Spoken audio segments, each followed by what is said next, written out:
So in tutorial 1, the first question is that we are given a periodic signal x of t and we are given a periodic signal y of t. Both are periodic and their periodicity is t of x and t of y. So first of all, let's see what is a periodic function. So a periodic function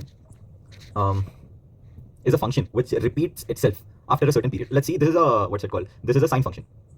Sine function goes like that. At 0 it is 0, at pi by 2 it is 1, then pi k it becomes 0. So it goes on like this. If you observe it, this part, ऊपर जाना और नीचे जाने वाला part, keeps on repeating every 2 pi times. So time period is 2 pi. Now we can even tell that the time period might be 4 pi because ये सारा part, if you go on like this, looks like this entire part, this part is again repeating here. So there is some other thing called a t naught. T naught is a fundamental time period, which is a minimum time period. Okay. And now, so how can we write a time period? So a function x of t becomes itself after a certain time period. So we can write the question in this form: x of t equals to x of t plus tx, and y of t equals to y of t plus ty. Since the periodicity of the x and y functions are given as tx and ty. Then they have said that these two periodic functions have been added up and formed a new periodic function called z of t. So now we have to find whether it is periodic or not. If it is periodic, what is its fundamental time period? So for a function which is made up of two or multiple n number of functions to be periodic, its time period, so iska time period tx, iska time period ty. If you take the ratio of them, that should be rational. Rational ante m by n form lo undala. So 1 by 2 say it is periodic, 2 by 7 say it is periodic. If it's root 2, it is not periodic because root 2 is irrational. So first part apna solve ho gaya. Second part is, if it is periodic, what will be its fundamental time period? So fundamental time period is nothing but LCM least common multiple of tx and ty. So एक signal का time period and दूसरे signal का time period, उन दोनों का LCM निकालने पे we will get the periodicity of z of c. So a bit is this, b bit.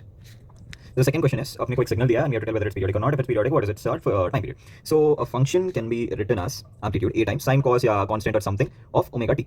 ठीक है? So यहाँ पे we can divide this x of t into two functions. So x of t equals to x1 of t plus x2 of t. So ये x1 of t बन जाएगा और ये x2 of t बन जाएगा. So x1 of t equals to cos pi by 3t, x2 of t equals to sine pi by 4t. And there is a formula for time period. Time period equals to 2 pi by omega. We need to remember this. This question is related to continuous functions. The discrete आएगा, there will be a different thing. So t is equal to 2 pi by omega. So here, what's it called? Since the equation will be in the form of suppose cos omega t या sin omega t या कुछ भी. So यहाँ पे t ये है, this is t and this is cos. So omega will be pi by 3. So omega 1 equals to pi by 3 and omega 2 equals to pi by 4. Now what was the condition for it to be periodic? t1 by t2 should be rational. So t1 equals to 2 pi by 3, which is nothing but 2 pi by omega 1. So t1 equals to 6 seconds. t2 same करने पे 8 seconds आएगा. So first t1 by t2 का ratio देखते हैं, which is equals to 6 by 8, which is rational.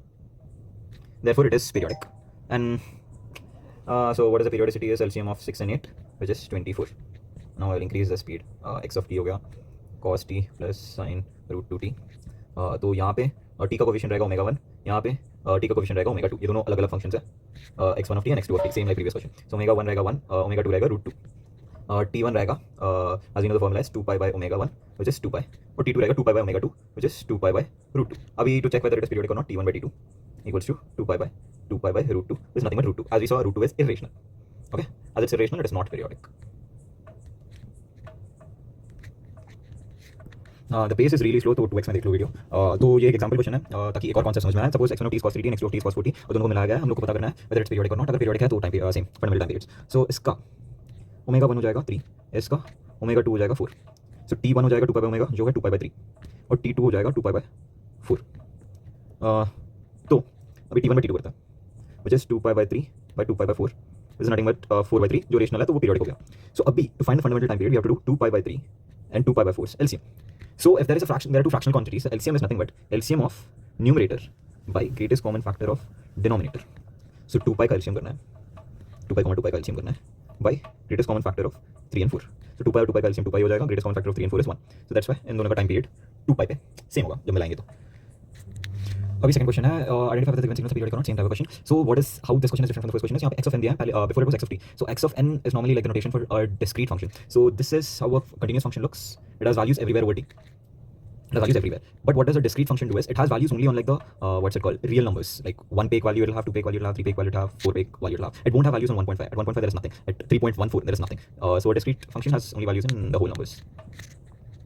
Okay, so the question is x of n blah blah blah blah. So here the condition for periodicity is same. What's it called? t1 by t2 should be rational, and LCM of t1 and t2. Here the notations will be changed. t1 is nothing but n1 and t2 is nothing but n2. So यहाँ पे omega 1, if you see omega 1 is pi by 3, omega 2 is pi by 3. So here there's a different approach to find. So omega 1 should be it should look like 2 pi times m by n 1. If omega 2, it should look like 2 pi times m by n 2. So how to solve it is omega 1 equals to, let's put pi separately and 1 by 3 separately. So अगर इस term को 2 by 1 है तो we will multiply and divide by 2, right? So 2 pi 1 by 3 times 2.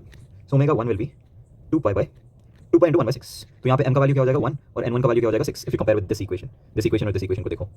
So n1 will be 6, so write down n1 is 6. And for omega 2 also it is same pi by 3, so omega 2 के लिए भी n2 will be 6.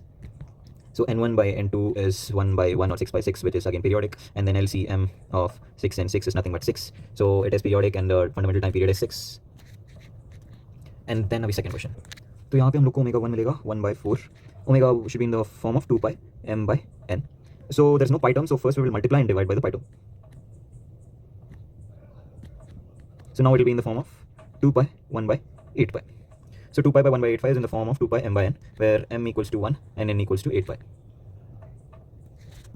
So the periodicity is 8 pi. Here we don't have two functions, it's direct single function, so whatever periodicity of this single function is there, there will be the periodicity of the entire function. So n equals to 8 pi, but there's a discrete signal. Discrete signal gives values only in the whole numbers, and 8 pi is nothing but 8 into 3.14, which is not a whole number, it will give some point value. So that's why it is not periodic, because definition.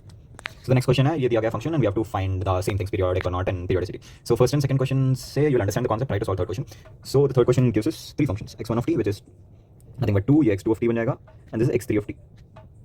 There's no t term here, 2, it's just 2, so it will be periodic everywhere, okay? And then to find whether this term and this term are periodic, we will do a normal approach, where omega 2, let's call it omega 2 is equals to 4, and omega 3 equals to 7.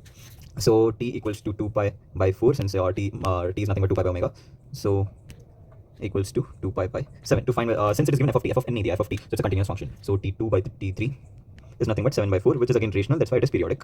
And now we have to find the LCM of 2 pi by 4 and 2 pi by 7. The formula is LCM of 2 pi comma 2 pi, which is nothing but 2 pi, and greatest common factor of 4 and 7, which is nothing but 1. So that's why it is periodic over 2 pi.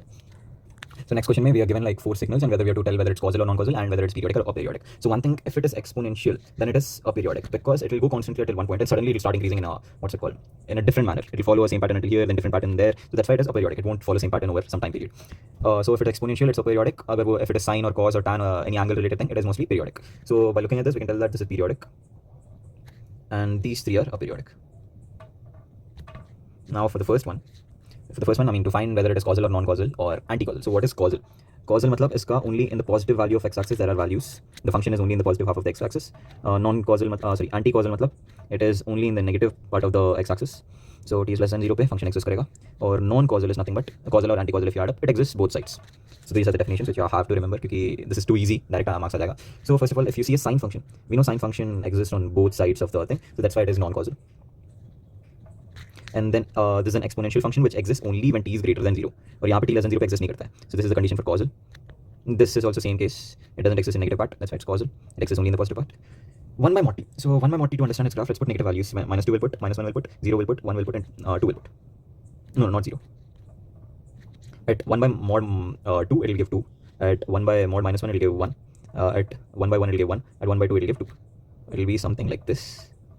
It exists at t less than 0 and it exists at t greater than 0. So non-causal का something else is that it only exists t less than 0 and t greater than 0. I guess it is not defined at t equals to 0. I'm not sure, because यहाँ पे अगर t equals to 0 डालने पे infinity चल जाएगा, because 1 by 0 is infinity. So since ये t less than 0 पे भी exist कर रहा है, t greater than 0 पे भी exist कर रहा है, we can call it non-causal.